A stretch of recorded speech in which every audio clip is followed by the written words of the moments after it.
Assalamualaikum warahmatullahi wabarakatuh. Perkenalkan, nama saya Ihsanul Haq dengan NIM 248011081 dari Fakultas Pendidikan Agama Islam kelas C dari Universitas Indonesia Timur. Pada kesempatan kali ini saya akan mempresentasikan makalah dalam bentuk PPT dengan judul Perbedaan Individual dalam Pembelajaran Pendidikan. Slide ini memperkenalkan topik utama presentasi, yaitu perbedaan individual dalam pembelajaran. Tema ini menekankan bahwa siswa tidak bisa diperlakukan dengan cara yang sama, karena mereka memiliki latar belakang, kemampuan, dan cara belajar yang berbeda-beda. Kemudian pendahuluan, perbedaan individual dalam pembelajaran merujuk pada variasi cara siswa menerima, memahami, dan mengelola informasi. Oleh karena itu, guru perlu menyesuaikan metode pembelajaran agar tujuan pembelajaran dapat tercapai secara optimal dan merata bagi seluruh siswa. Kemudian, definisi perbedaan individual dan pentingnya memahaminya. Perbedaan individual adalah variasi karakteristik yang dimiliki setiap peserta didik, baik dari segi kemampuan, minat, motivasi, maupun latar belakang. Memahami perbedaan ini sangat penting agar pendidik dapat menciptakan lingkungan belajar yang inklusif, adaptif, dan mampu mengembangkan potensi setiap siswa secara maksimal. Kemudian, jenis perbedaan individual, gaya belajar, dan kognitif.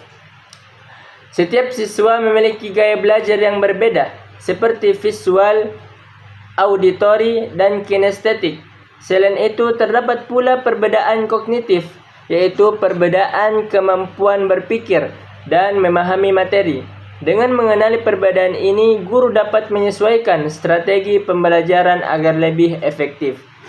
Kemudian, tingkat kemampuan. Tingkat kemampuan intelektual siswa tidaklah sama. Ada siswa yang cepat memahami materi, ada pula yang memerlukan waktu yang lebih lama. Oleh karena itu, guru perlu menerapkan pembelajaran yang fleksibel agar semua siswa dapat mengikuti proses belajar sesuai dengan kemampuannya masing-masing. Kemudian, perbedaan motivasi dan minat.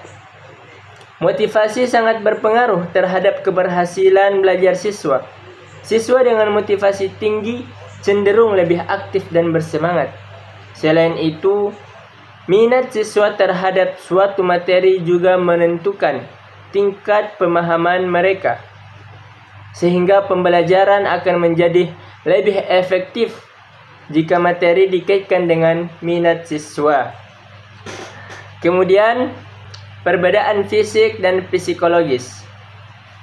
Tentunya kondisi fisik dan psikologis siswa seperti kesehatan, kelelahan, atau kondisi emosional dapat memengaruhi proses belajar. Oleh karena itu, guru perlu memahami kondisi ini agar dapat menciptakan suasana belajar yang aman, nyaman, dan mendukung semua peserta didik. Kemudian, tantangan individual di dalam kelas. Perbedaan individual seringkali menjadi tantangan dalam proses pembelajaran, baik bagi guru ataupun siswa.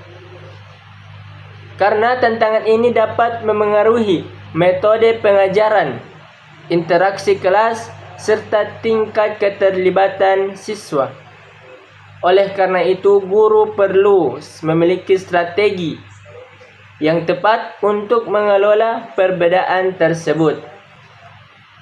Kemudian, strategi pengajaran yang adaptif.